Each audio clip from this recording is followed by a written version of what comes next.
The feminine beauty ideal is a specific set of beauty standards regarding traits that are ingrained in women throughout their lives and from a young age to increase their perceived physical attractiveness. It is experienced by many women in the world, though the traits change over time and vary in country and culture. The prevailing beauty standard for women is heteronormative, but the extent to which it has influenced lesbian and bisexual women is debated. The feminine beauty ideal traits include but are not limited to female body shape, facial feature, skin tones, clothing style, hairstyle, and body weight. With fairy tales, mass media, advertisements, and fashion and beauty-centered dolls such as Barbie dolls playing a prominent role in women's lives, it adds to the pressure to conform to the feminine beauty ideal starting from a young age. Handling the pressure to conform to a particular definition of beautiful can have psychological effects on an individual, such as depression, eating disorders, body dysmorphia, and low self-esteem that can start from an adolescent age and continue into adulthood. Cultural ideals. Body modification. The idea of what is considered the ideal of beauty for women varies across different cultural ideals and practices. In Myanmar, Kayanlawi girls from the age of about 5 years have metal rings put around their necks. Additional rings are added to the girl's neck every 2 years. This practice gradually deforms the clavicles and placement of the ribs through the weight of the rings to create the illusion of a longer neck. These women eventually carry up to 24 rings around their necks. The older generation seems comfortable and proud of their beauty by wearing rings as tourism booms in eastern Myanmar. But younger women and parents of young girls face a choice between observing an ancient cultural tradition or being able to fit in better if they pursue education or employment outside of their community. In China, the practice of foot binding involved a girl's feet being bound at age 6 to create the ideal image of feet. The girl's feet were bound to become 1/3 of the original size, which crippled the woman, but also gave her a very high social status and was much admired. After the revolution of 1911, the practice of foot binding was ended. Skin and hair color, skin color contrast, and cosmetics. Skin color contrast has been identified as a feminine beauty standard observed across multiple cultures. Women tend to have darker eyes and lips than men, especially relative to the rest of their facial features. And this attribute has been associated with female attractiveness and femininity, yet it also decreases male attractiveness, according to one study. Women may use cosmetics such as lipstick and eyeshadow to increase their facial color contrast, or to increase the apparent distance between their eyes and eyebrows. A 2009 study found that East Asian people had more facial skin contrast than white people, owing to their consistently darker eyes. Hair color. A 2008 study sought to find whether blonde hair or dark hair was the feminine beauty ideal in the Western world. The authors found that dark hair, rather than blonde hair, was the feminine ideal. Women with dark hair were overrepresented in Western fashion and pop culture media, which may explain the finding that men in England generally rated dark-haired women as more attractive than women with blonde hair. A 2018 study conducted in Florida produced similar results. In East Asia, women with black hair are presented as the beauty ideal, while blonde women are denied the ideal status.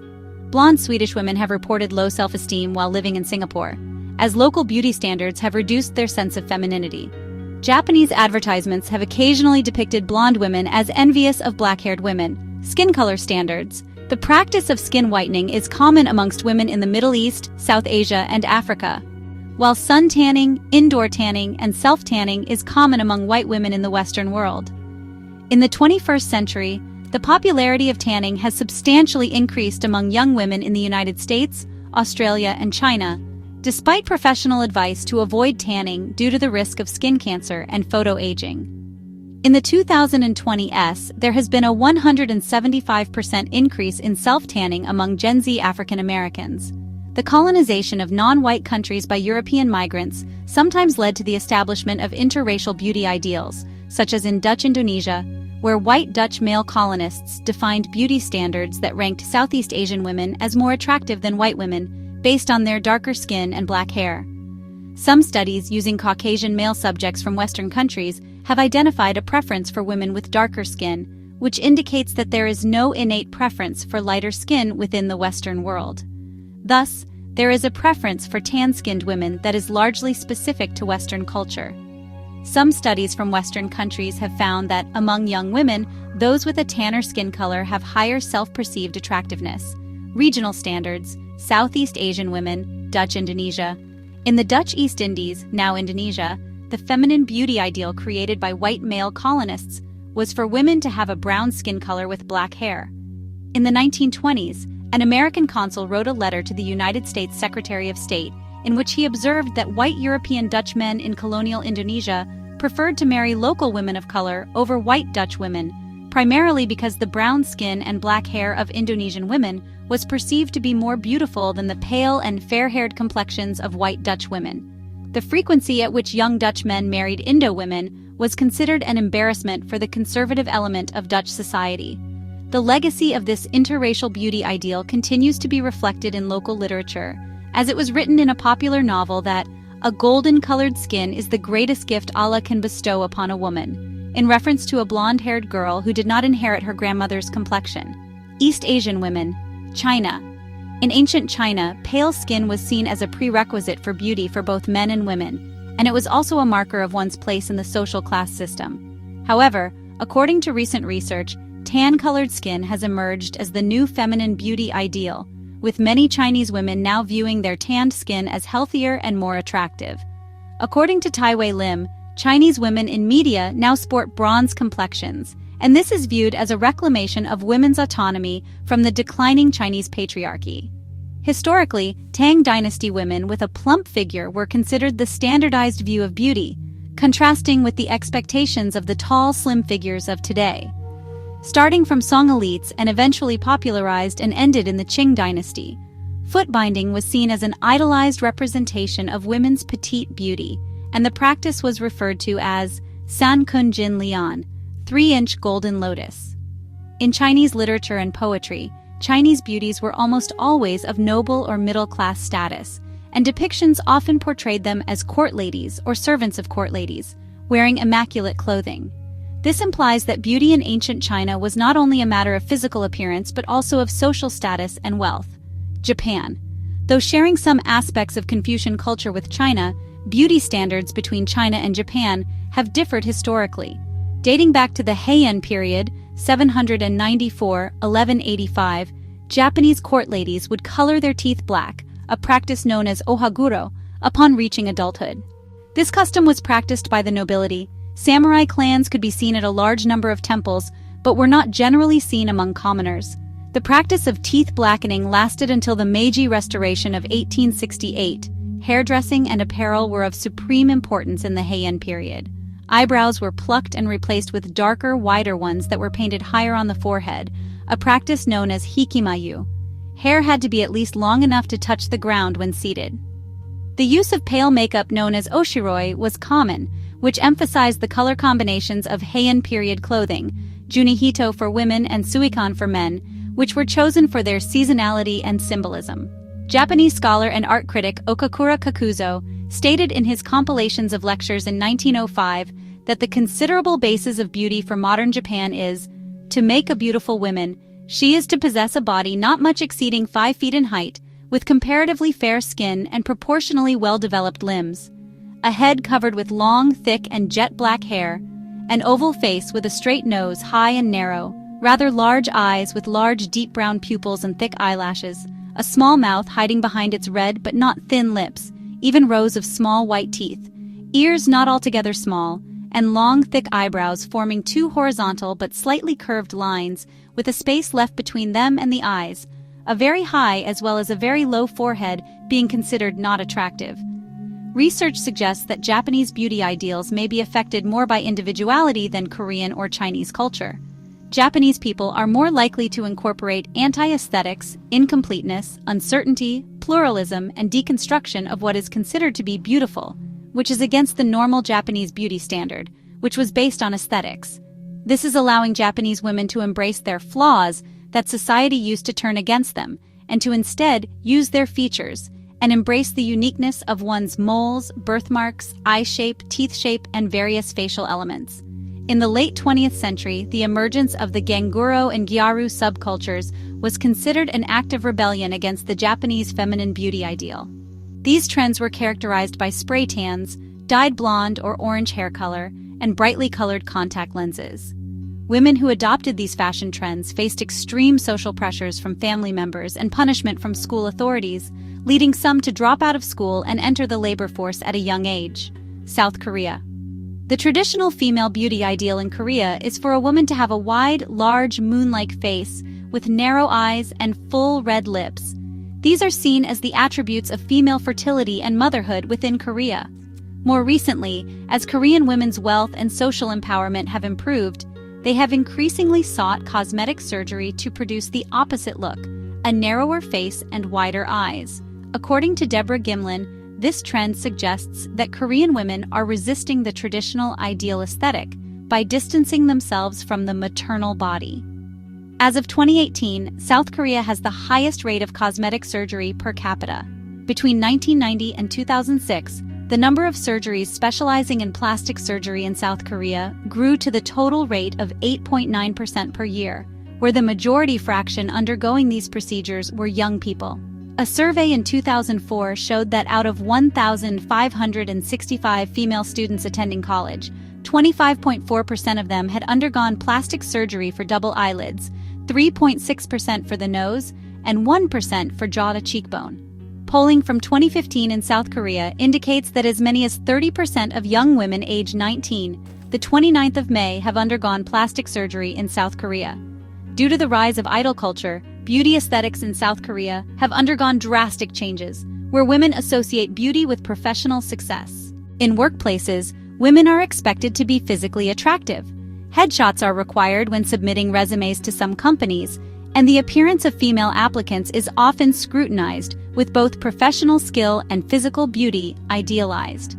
In addition to idol culture, researchers have found that due to South Korea's hyper-competitive society, Korean women have gradually come to believe that they could achieve more from superior beauty, even though they may have a limited amount of social resources. In one study, it was found that Korean women associated beauty with having an easier time searching for jobs, finding spouses, and higher income levels. There is also a concept called the halo effect in Korea, where being beautiful and being smart leads to the ultimate level of beauty. If a woman is considered to be smart by attending a prestigious university like Seoul National University and up to South Korea's strict beautiful standards, she is considered to be untouchable and no one can beat her. The latest activist-like movement that young girls in South Korea are promoting is called the Pro-Ana movement. Young girls will go onto various websites and social media outlets to promote behaviors related to the eating disorder anorexia, such as how to throw away lunch at school without getting in trouble with the staff members and how to not get caught by parents. The majority of the girls who are involved in this movement are not eating properly and are starving themselves until their weight drops to a fragile amount of 30 to 40 kilograms. Individuals who are extremists about losing weight will take vast amounts of constipation pills to flush food out of their system quickly, as the lack of nutrition will cause them to lose weight drastically. On rare occasions where the girls eat proper meals, they feel guilty for indulging, leading them to turn to bulimic tendencies and force themselves to vomit to maintain their thin shape.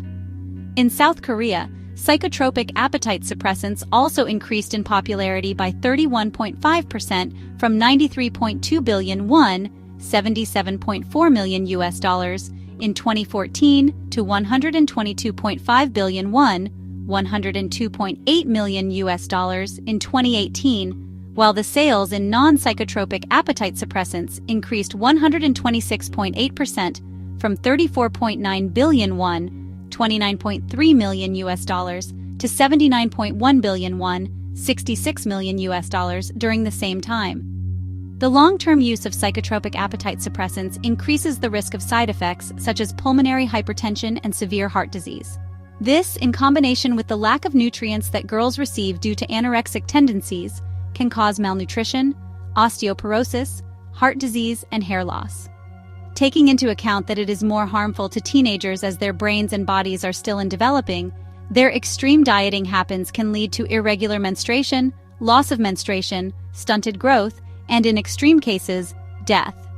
Girls who are active in the Pro-Ana movement are often not unaware of the risk of anorexia. They are aware that anorexia is a disorder, but they believe their actions are justified due to their culture, which harshly criticizes the perceived beauty of individuals based on their body shape. South Asia. The idea of beauty standards in South Asia has had a long history with fair skin tone. The normative societal expectation of beauty of people has been associated with the gradient of their skin color. The fairer one becomes, the more attractive they are. Fairness is also a tool of belongingness and social acceptance within the dominant society. Whiteness is the most ideal beauty standard of colored women in South Asia. In India, fairer skin is viewed as a beauty aesthetic ideal disproportionately targeted at women. The skin color of many young women is perceived as an obstacle to social mobility. The preference for lighter skin tones has been perpetrated by exposure to idealized images conveyed in visual media, as well as through discriminatory practices that favor lighter skin tones. In North India, where there is increasing importation of brides from the darker-skinned regions, southern India, families face insecurities around the fact that they have a darker-skinned daughter compared to themselves. Many regions in South Asia still believe in the practices of arranged marriage, and women who are dark-skinned face higher rejection. In terms of marriage choices and life outcomes, fair-skinned women are in a better position than those with darker complexions, since lighter skin is traded for a less expensive dowry. Advertisements. Models often set a standard of beauty for audiences by endorsing various products and displaying perfect portions of their bodies. Hyper-commercialized facial products like Fair and Handsome and Fair and Lovely were in trend in the South Asian society until very recently. For women, products like Glow and Lovely were not only a marker of social acceptance, but also an emotional strength, making them happy and confident. Multi-billion-dollar skin lightening products have grown throughout the world, in part because of colorism, as millions of people of color, most of whom are women, purchase and use products intended to permanently lighten their skin. Skin whitening products are also known as skin bleaching products and come in creams, gels, and lotions that are directly applied to the skin. The factors motivating the use of skin lightening products are rejection and pressure from primary parents, and misunderstanding of how lighter skin influences attractiveness, marriageability, social status, self-esteem, or respect received from others. According to estimates, the market size for fairness creams and lotions in India is about $450 million US. A growth rate of 15 to 20% is reported each year for fairness products. The preference for fair skin has similarly made fair skin a desirable quality for South Asian men. For instance, skin whitening products have been established as a marker of masculinity and deemed as a desirable beauty standard for men in West Nepal. French women. There have been multiple beauty ideals for women in France. The 16th century memoirist Brantôme lists as many as 30 things are needed to make a woman beautiful. A common but rigid ideal might include Brantôme's 3 white things. These things or traits refer to skin, teeth, and hands. There are also the 3 black things, including the color of the person's eyes, eyebrows, and eyelashes. This leaves 3 other areas to embark on, including the cheeks, lips, and nails. This beauty standard also was noted to pull from sections on alchemy, medicine, astrology, cooking, and the art of looking beautiful. According to Wandering Pioneer, beauty standards in France seem to concern someone's style rather than the body shape. In addition, the French approach to beauty is about enhancing natural features rather than achieving a specific look. According to some dermatologists, looking young is not a beauty criterion. Instead, women want to look toned and their skin to look firm. Black women. While most studies on appearance ideals tend to emphasize the importance of a slender and lean body, studies that focus on black women suggest that a more curvaceous or hourglass-shaped body ideal may be more salient for black women than the mainstream thin ideal.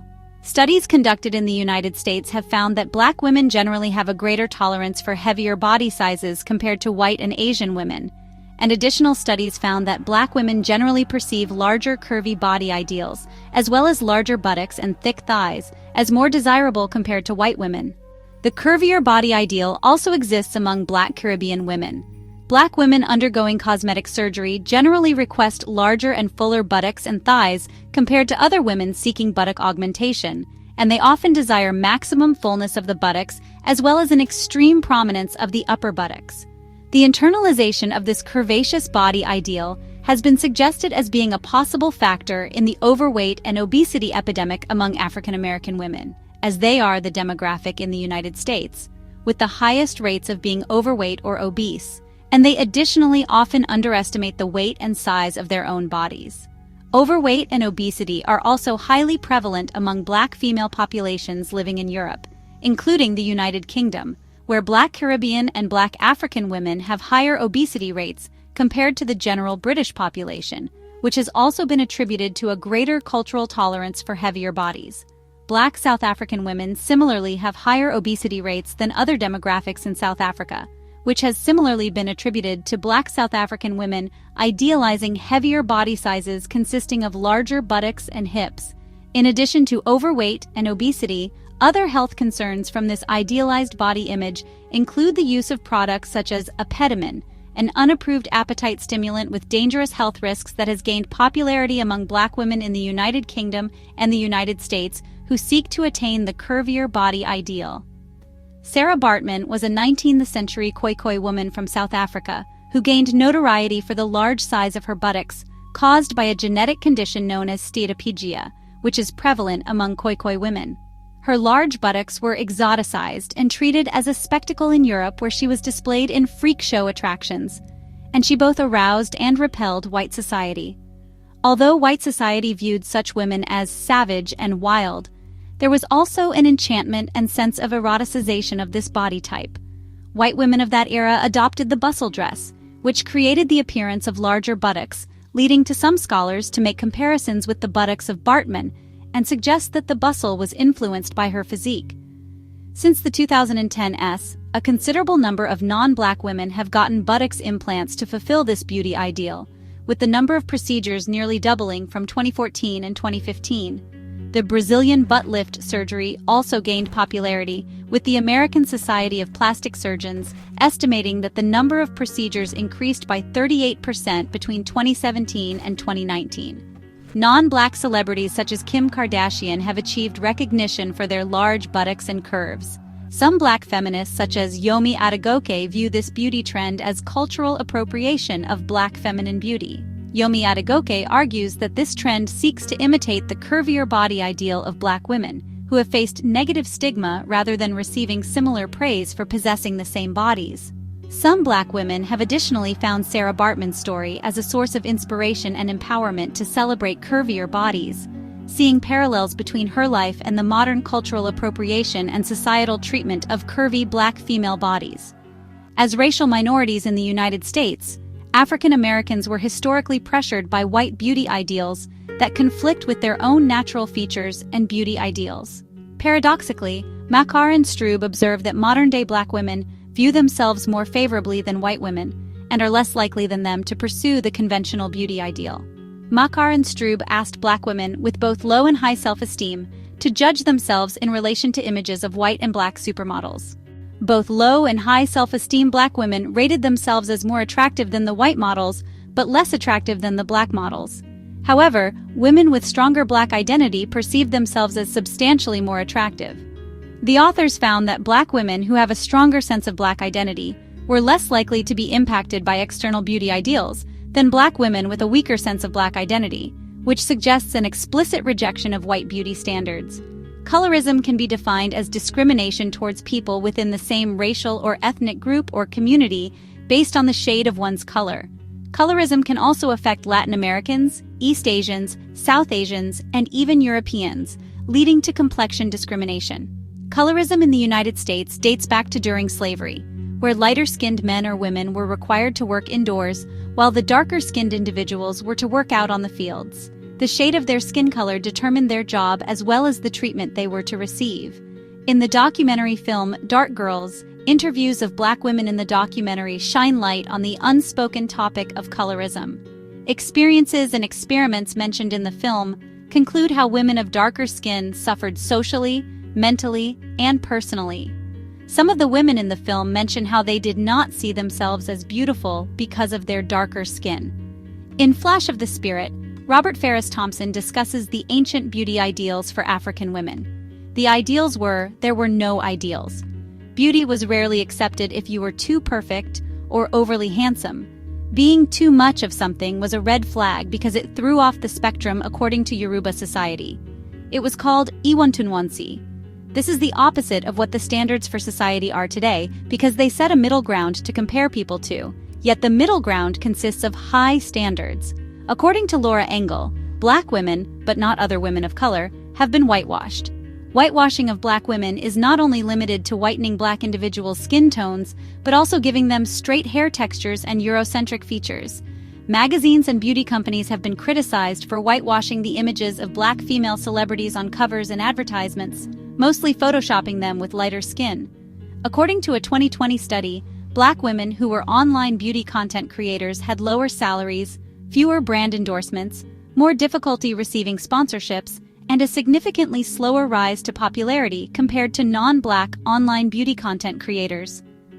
Researchers were unable to determine why this was the case, as their study provided no information on causality and the sample size consisted of just 9 women. The research of Marway has additionally found that the beauty norm for fair skin limits career goals and opportunities for black women and women of color, as they practice self-censorship when applying for jobs because they have an expectation that they will not be chosen to play lead roles in a workplace due to the disproportionate racial portrayals in various professions. Body and facial hair. Body hair and facial hair have long been stigmatized in women across many cultures, which regard them as masculine attributes that are undesirable in the opposite sex. For this reason, many women feel pressured to remove the body hair from their legs and arms, while those who do not are often scrutinized. The same standard does not exist for men, and although manscaping has existed since the early 20th century, it has never achieved popularity in the Western world. Mass media. Mass media is one of the most powerful tools for young girls and women to learn and also understand feminine beauty ideals. As mass media develops, the way people see feminine beauty ideals changes, as does how females view themselves. The average teen girl gets about 180 minutes of media exposure daily and only about 10 minutes of parental interaction a day, says Renee Hobbs, EDD, Associate Professor of Communications at Temple University. In most advertisements, female models are typically homogeneous in appearance. Girls today are swamped by ultra-thin ideals, not only in the form of dolls, but also in comics, cartoons, TV, and advertising, along with all the associated merchandising.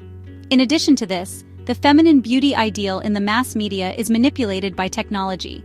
Images of women can be virtually manipulated, creating an ideal that is not only rare, but also non-existent.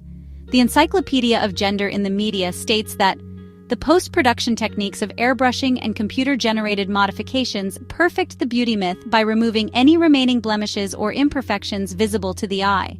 Advertisements for products such as diets, cosmetics, and exercise gear help the media construct a dream world of hopes and high standards that incorporates the glorification of slenderness and weight loss. With a focus on an ideal physical appearance, the feminine beauty ideal distracts from female competency by prioritizing and valuing superficial characteristics related to beauty and appearance. When physical beauty is idealized and featured in the media, it reduces women to sexualized objects. This creates the message across mass media that one's body is inadequate apart from sex appeal and connects concepts of beauty and sex. Celebrities achieve perfection through photoshopped images that hide every blemish or flaw, while also editing body parts to create the ideal hourglass body type. The Dove Beauty and Confidence Report interviewed 10,500 females across 13 countries and found that women's confidence in their body image is steadily declining, regardless of age or geographic location. Despite these findings, there is a strong desire to fight existing beauty ideals. In fact, 71% of women and 67% of girls want the media to do a better job of portraying different types of women. Studies done by Dove reveal low self-esteem impacts women and girls' ability to release their true potential. 85% of women and 79% of girls admit they opt out of important life activities when they do not feel confident in the way they look. More than half of women, 69%, and girls, 65%, allude to pressure from the media and advertisements to become the world's version of beautiful, which is a driving force of appearance anxiety. Studies done by Dove have also revealed the following statistics. 4% of women consider themselves beautiful. 11% of girls globally are comfortable with describing themselves as beautiful. 72% of girls feel pressure to be beautiful. 80% of women agree that every woman has something about her that is beautiful, but do not see their own beauty, and that 54% of women agree that when it comes to how they look, they are their own worst beauty critic. Online platforms that focus on interactions through image sharing and visual content, such as Instagram, tend to emphasize physical appearance and aesthetics. According to evidence gathered from a study focusing on general Instagram use in young women, researchers suggest Instagram usage was positively correlated with women's self-objectification.